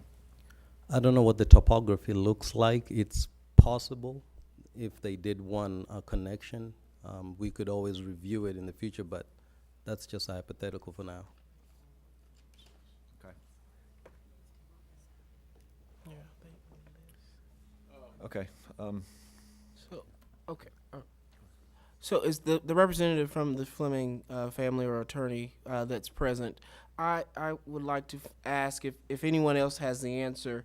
The Fleming, the rest of the property that we're not considering, that hasn't been developed. If it could have been developed, I'm sure by now it would have, as Huntsville has continued to grow. So as Mr. Nini has explained, the topography there concerns me that if that were possible, I'm sure it would have naturally occurred by now.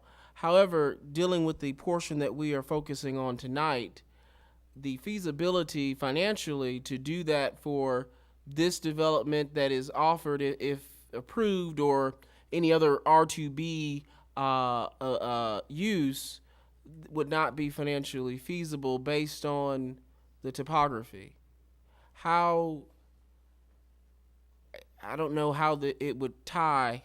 I don't see that tying. There's no plan to tie, and it was Right. That's in the, everything above this, what's being considered, is in the SDD. It's either in the lower or upper. Mr. Walker, will you go to the mic? Mr. Walker, will you go to the mic, please? Will you go down to the mic, please, sir? Thank you.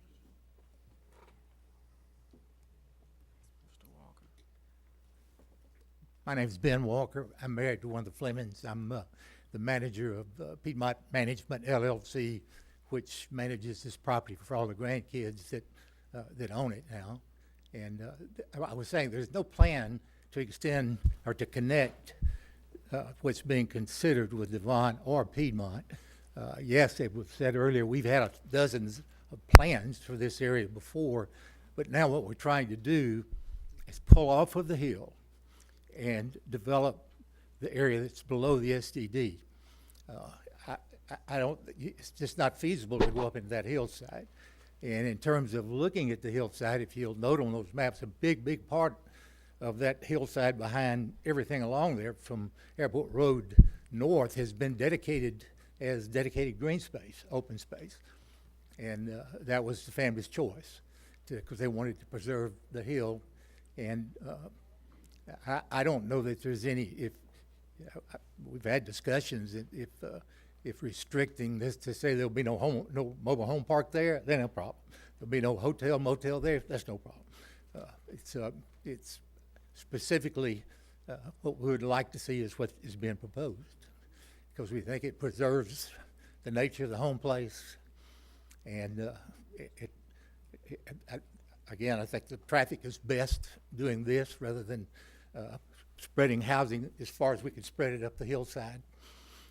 Draw it down here and dense up. That's essentially what you're doing. If you're going to dense up, decide what you're going to dense up with, and densing up with this is as has been pointed out, it's far better than massing housing in there. So, any questions? I'd be glad. Thank you. Thank you. Okay, I would like to make a motion that we send this back to committee to review the rezoning in light of the specific assisted living, independent living development. And my understanding is that has to go back through committee and be placed, be handled with plat restriction. So whatever that, if I didn't explain that process exactly right, whatever that process is, but the motion is to send back to committee so that we could evaluate for rezoning property for this specific development. Okay, any further discussion? Yes. So when you send it back, what are you expecting to come out of that? I would expect that a plat restriction be placed on this piece of property that would only allow this specific assisted living development to take place, which would be a condition of the rezoning. But they don't own the property yet. Well, I think. Mr. Chairman, may I Sure. weigh in? We have done zoning plat restrictions before, and typically the zoning plat restrictions would address matters of zoning such as the use. You would limit the use. You could establish buffer zones. You could limit the access. You could limit stories. You can't use a zoning plat restriction to limit it to a particular buyer, and potentially not a specific site plan because the site plans may vary. But typically you could do it in terms of the buffering, the access, the use, and things like that. I mean, to the extent that, they can offer. So we wouldn't be able to limit it to a specific development, but we could limit it to things that would allow to a specific use. Virtually, you're doing it. And certain performance characteristics within that development. You're virtually doing the exact same thing without saying you're doing it.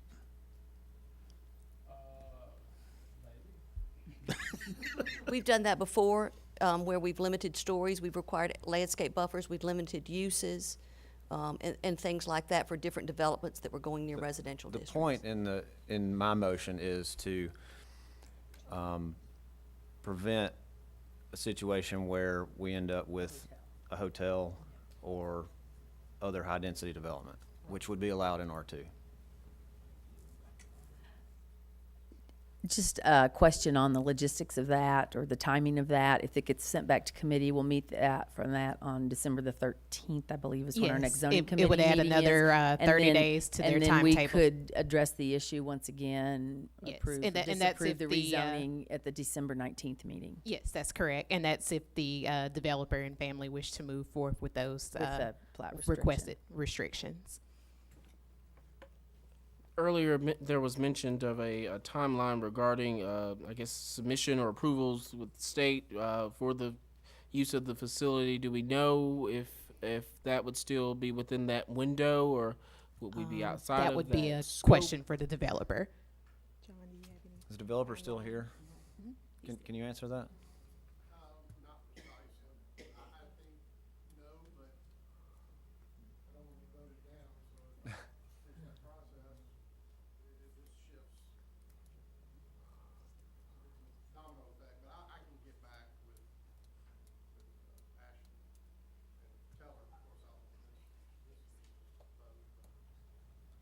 We're talking about a month's delay, basically, is what we're talking. Yes, so we would basically start the process all over again. We'd have zoning committee and planning commission next month.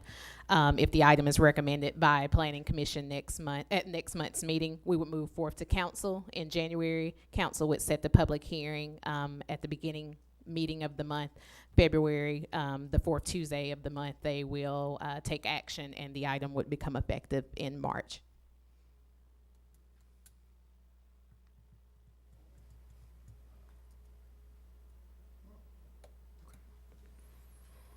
Okay, we ready for a vote? Any further discussion?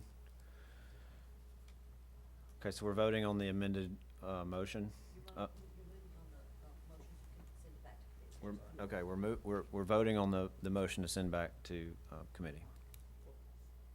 All in favor, please say aye. Aye. Any opposed?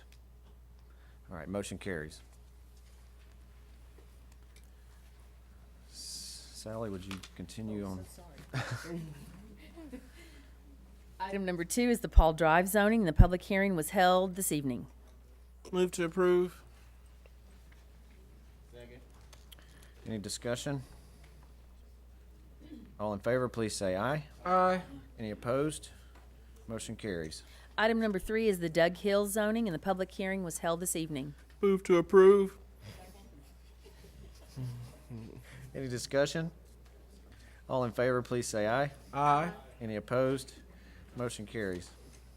Item number 4 is the Winchester rezoning, and the public hearing was held this evening. Move to approve. Any discussion? All in favor, please say aye. Aye. Any opposed? Motion carries. Item number 5 is the Clark 2 zoning, and the public hearing was held this evening. Move to approve. Any discussion? All in favor, please say aye. Aye. Any opposed? Motion carries. Item 6 is the zoning ordinance amendment regarding office parking requirements. Amend zoning ordinance Article 70, off-street parking and loading requirements, Section 70.1.3, the minimum parking space requirements to update regulations concerning office parking, and the public hearing was held. Any discussion? All in favor, please say aye. Aye. Any opposed? Motion carries. The final 2 items are going to be motions to set a public hearing. The preserve rezoning. The committee recommends that the Planning Commission set a public hearing for December 19th on this issue. Move to set a public hearing. Any discussion? All in favor, please say aye. Aye. Any opposed? Motion carries. Again, the committee recommends that the Planning Commission set a public hearing on December 19th for a zoning ordinance amendment, Highway Business C4 District, to amend the zoning ordinance, Article 24, Highway Business C4 District, Section 24.1, Uses Permitted, Section 24.2, Density Controls, by amending subsection 24.2.1, Multiple Family Dwellings, and Section 24.3, Required Yards, by amending subsection 24.3.1 to update existing Highway Business C4 District language. Again, we recommend that the Planning Commission set a public hearing for December 19th. Move to set a public hearing. Second. Any discussion? All in favor, please say aye. Aye. Any opposed? Motion carries. Okay, part 5 is invocation and extension of bonds. Jim? Yes, sir. Invocation of items 1 through 3. Move to approve. Any discussion? All in favor, please say aye. Aye. Any opposed? Motion carries. All right, item 6 is committee assignments. The chair would like to assign the following to the subdivision committee: Kyle Collins as chairman, Jeffrey Rice, Kelly Scrimshire, LaFrida Jordan, Carlos Matthews, and TJ Mears. I would like to assign the following to the zoning committee: Sally Warden as chairman, Kelly Scrimshire, Gary Whitley, Jeannie Robinson, Donna Hendricks, Peggy Richard. And John, you will remain our supernumerary. Okay. Only one other reminder. Our December meetings will be December the 13th with a combined, that's a Wednesday morning at 7:30, a combined zoning and subdivision committee. And our planning commission meeting will be Tuesday, December the 19th at 5 p.m. I'd like to thank you all for your work tonight, and hope you all have a happy Thanksgiving. We're adjourned.